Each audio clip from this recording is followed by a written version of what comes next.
అందరికీ నమస్కారం. పేర్లు చెప్పుకుంటా పోతాం. ఒక్కరు అన్నదమ్ముల్లా కలిసి పనిచేయకపోతే ఆ మాట అంటున్నాడు. నేను ఒక్కనే అంటున్నాడు. నాశనం చేయడానికి ఒక్కడు చాలు, నిర్మించడానికి కొన్ని వందల మంది కావాలా?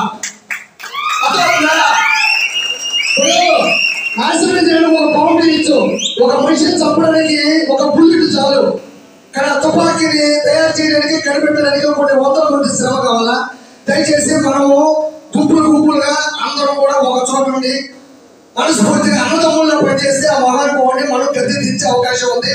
లేకపోతే మీకు రానున్న రోజుల్లో నరకం చూపిస్తాడు. పెద్ద మనిషి ముందే చెప్తారా, ఇది కొంచెం జాగ్రత్తగా వినండి దయచేసి. ఇప్పుడు మన మెంబర్ ఆఫ్ పార్లమెంట్ వేమిరెడ్డి గారి గురించి చెప్పాలంటే ఆయన ఒక మహావృక్షం. ఎలా చెప్పాలంటే ఎండాకాలంలో చల్లని నీడనిస్తారు, ఆయుర్వేదానికి ఆకులు ఇస్తారు, ఊపిరి ఆడడానికి చల్లని గాలిని ఇస్తారు, చిన్నపిల్లలు నిద్రపోవడానికి ఊయలు కూడా ఇస్తారు. ఈరోజు విపిఆర్ ఫౌండేషన్ నుంచి విపిఆర్ విద్యలో 230 మంది పిల్లకాయలు గవర్నమెంట్ స్కూల్లో చదివే పిల్లకాయలకి ఎగ్జామ్ పెట్టి నిరుపేద పిల్లకాయలు పాస్ అయితే వాళ్ళకు 230 మందికి ఈరోజు పిల్లకాయలు ఆడుకునేదానికి గ్రౌండ్, టెక్స్ట్ బుక్లు, నోట్ బుక్లు, మంచి ట్యూషన్తో పాటు మంచి ఫుడ్తో పాటు ఇంటికి కూడా డైరెక్ట్ గా వ్యాపారం చేస్తా ఉంది. ఈరోజు కార్పొరేట్ సంస్థలు కూడా అసూయ కలిగేటువంటి పథకం, అదేవిధంగా మంచి ఒక హాస్పిటల్, అదేవిధంగా 130 చిలుకు మన నెల్లూరు జిల్లాలో అన్ని కాన్స్టిట్యూన్సీలో 130 చిలుకు అమృతాల పేరు మీద మంచి నీళ్ళ సదుపాయం కలిగే వాటర్, ప్యూరిఫై వాటర్ కూడా ఇవ్వడం జరిగింది. కాబట్టి అధికారం లేకపోయినా సొంత డబ్బులతోనే అన్ని చేశారంటే మనం ఎంపీగా ఆ మహానుభావుని గెలిపిస్తే అగ్నికి వాయువుతోనైతే పెద్ద పెద్ద అడుగులే కాలిపోతాయి. అలాంటిది సొంత డబ్బులు పెట్టి ఆయన అంతా చేస్తుంటే అధికారం తోడైంది అనుకోండి, మంచి మంచి పథకాల ద్వారా మన కాన్స్టిట్యూన్సీ మొత్తాన్ని కూడా బాగుపరుస్తారు. అదేవిధంగా ఆడవ రామనారెడ్డి గారికి, బీపీఆర్ గారికి సమానమైన క్వాలిటీ ఒకటి ఉంది. ఎవరు ఎక్కువ మాట్లాడరు, వాళ్ళు సైలెంట్ ఉంటారు, ఎక్కువ పని చేస్తారు. అలా కాము ఉన్నారంటే చిన్న విషయం కాదు.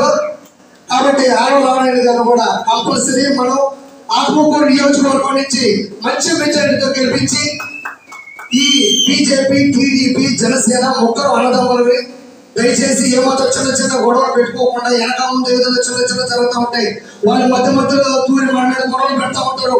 ఇప్పుడు నెల్లూరు ఒక సభ పెట్టాడు, ఆల్రెడీ మందులు పంపించేశారు, డబ్బులు పంపించేశారు. ఏదో అనంతపురం, కర్నూలు, చిత్తూరు నుంచి కూడా నెల్లూరు జనాలు తెప్పేశారు. వాళ్ళందరూ ఎవరో కాదు, పక్క రాష్ట్రాల నుంచి కూడా తీసుకొని వస్తున్నారు, చెన్నైలో కూడా వస్తారు. కాబట్టి ఇక్కడ బొట్లు కూడా పెట్టుకుంటారు, చూసుకోండి. చెన్నైకి మన నెల్లూరుకి ఏం సంబంధం? వాళ్ళు కూడా డబ్బులు తీసుకొచ్చి జనాలు పెట్టి, జనాలు మా యొక్క సిద్ధం సభకు వస్తుంది అంటారు. వాళ్ళ దృష్టిలో మగాడి మీద మగాడు పెడితే యుద్ధం, ఆడవాళ్ళ మీద కూడా మగాడు పెడితే దాన్ని సిద్ధం అంటారు. అంత వర్ష పరిపాలన, ఇంట్లో ఉండి ఆడవాళ్ళ గురించి మాట్లాడే విధానం కూడా వాళ్ళే ప్రచురణ చేశారు. దయచేసి వాళ్ళ సభల్ని దయచేసి నమ్మతో గ్రీన్ మ్యాట్ పెట్టి జనాలు యాడ్ చేస్తున్నారు, మందు పంపించి జనాలు తీసుకొని వస్తారు ఉన్నారు. ఇంకొకసారి ఆ పరిపాలన వచ్చిందంటే మన బతుకు ముందే చెప్తున్నా, ఇక్కడ దయచేసి నల రూప పరిపాలన మొదలవబోతుంది. దయచేసి ప్రతి ఒక్కరు 10 ఓట్లు వేసేటట్టు చేసి, దయచేసి టీడీపీని, జనసేనని, బీజేపీని ఇంతకుముందే చెప్పారు, రావణాసురుడిని కొట్టడానికి రాముడు మనం సరిపోలా, వానర సైన్యం మనం కూడా తీసుకున్నాడు. అంటే నరరూప రాక్షసుడు గట్టి బలంతో ఉన్నాడు, అక్కడ అందరినీ హిప్నోటిజం చేస్తున్నాడు. కాబట్టి మనమందరం గట్టిగా ఉండి, అందరూ జాగ్రత్తగా ఉండి ఆ మనిషిని దించి మంచి పథకాలు తెలాల్సిందిగా మనస్ఫూర్తి కోరుకుంటున్నా. Thank you so much.